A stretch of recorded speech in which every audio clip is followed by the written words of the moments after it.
Tome 29, 10 août 1931. Que la nature humaine est laide sans la divine volonté, disait Louisa, et Jésus de lui répondre, ma fille, la nature humaine qui vit sans ma volonté est laide parce qu'elle a été créée par l'être suprême pour vivre unie avec le divin fiat, si bien qu'en vivant sans lui, un mouvement survient dans la nature humaine.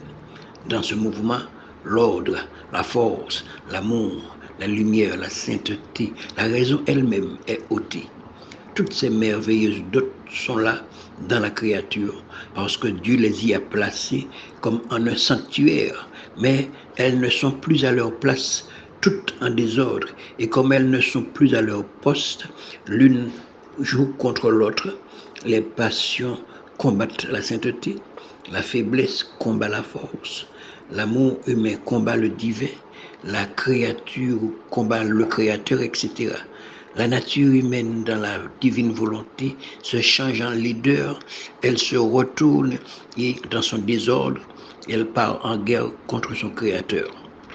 L'âme et le corps ont été créés par Dieu pour vivre ensemble. Si le corps voulait avoir une vie séparée de l'âme, il subirait ou ne subirait-il pas une triste transformation au point de ne plus connaître ou reconnaître ce qu'il était? Dans la création de l'homme,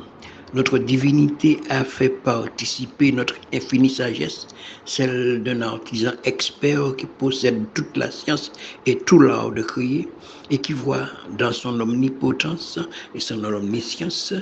que pour que cet homme puisse être notre honneur et digne de l'œuvre de nos mains créatrices, de notre gloire et de la sienne aussi, eh bien, cet homme, il doit être formé d'un corps et d'une âme et chargé de notre volonté comme vie première de l'âme et du corps, de sorte que ce qu'est l'âme pour le corps, notre volonté divine, devrait l'être pour le corps comme pour l'âme. C'est pourquoi la créature a été créée et a eu son commencement, corps, âme, volonté humaine et volonté divine, tous ensemble,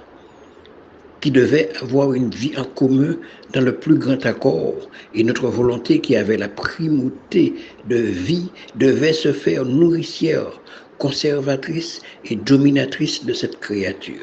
C'est ce qui était prévu. En conséquence,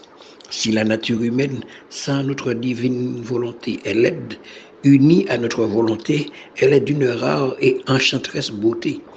Dans sa création, nous avons placé le germe et la semence de lumière, et mieux qu'une tendre mère, notre fiat étendit ses ailes par-dessus cette semence, et il la caresse, lui donne son souffle, l'embrasse, la nourrit, la fait grandir et lui communique avec sa chaleur et sa lumière toutes les diversités de beauté divine. Et la nature humaine qui reçoit cette participation est sous l'impétueuse et continuelle influence d'une force, d'une sainteté, d'un amour tout divin. Et elle grandit pour devenir belle, aimable et admirable aux yeux de tous. Ainsi, la nature humaine, comme elle fut créée par nous, n'est pas laide, mais belle. Nous ne savons d'ailleurs pas faire des choses laides, mais cette nature humaine, elle peut se rendre laide elle-même en ne demeurant pas dans les voies pour lesquelles elle a été créée et voulue par nous. Tu vois par conséquent combien il est nécessaire que les créatures fassent notre volonté et vivent dans notre volonté, afin qu'elles entrent dans le premier acte de sa création, car si cela est détruit, la créature en reste défigurée et sans vie véritable.